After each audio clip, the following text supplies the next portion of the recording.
happy Sunday.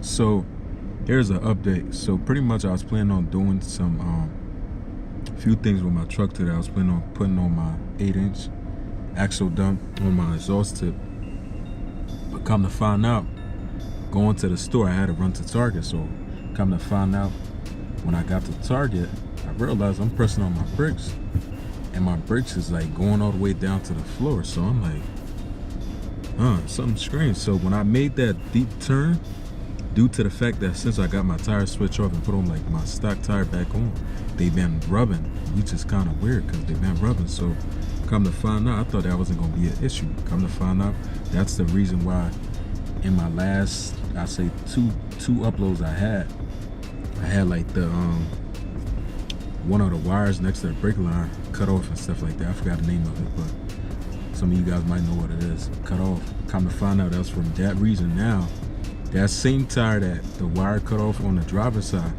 my brake line had cut off. It ain't cut off, but it been rubbing for so long against the tires that it finally decided, cause like a little hole and stuff like that. And since that happened, like it just happened today, like I started losing a lot of fluid, and I'm trying to press down, and I just couldn't brake on anything. So good thing is it's only one side. So now I'm about to get that looked at. I'm getting that looked at now. So by tomorrow, I should have it all fixed up, and it's not gonna stop me from doing what I need to do, man. I'm gonna show you guys a clip of like how everything look right now on the truck with the line being broken off and stuff like that, man. But anyway, you guys gonna check it out.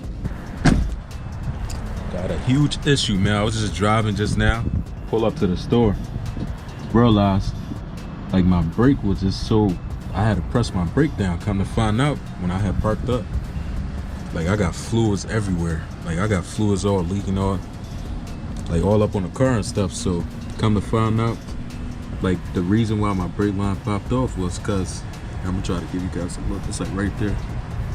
I don't know if you guys can see yet. This been rubbing against my tire, so that caused my brake line to pop off because my tire was, this tire is apparently too close. So now I'm getting this fixed right now. I'm getting it looked at, and then I'm gonna have it fixed by tomorrow and see what's like the real problem. The real problem, I think it is because my tire is too close. Like it's way too close, yo. Like I knew that was gonna be an issue because that's probably why I had this issue. Like that's probably why I had this issue, man. But like it's always some issue, but I ain't gonna let that stop me from doing what I need to do. So I'm gonna get that fixed out and keep you guys updated with everything. Yeah, man, I'm kind of disappointed, man. I got fluids literally everywhere, yo. Like it's all on the floor. I just parked my car up, man. Good thing is just one side, though. The good thing about it is just one side. But yeah, guys. So yeah, let me know what y'all think, and thank you guys for watching. And if it is your first time here, stopping by, please like, comment, and subscribe. Thank you so much. God bless.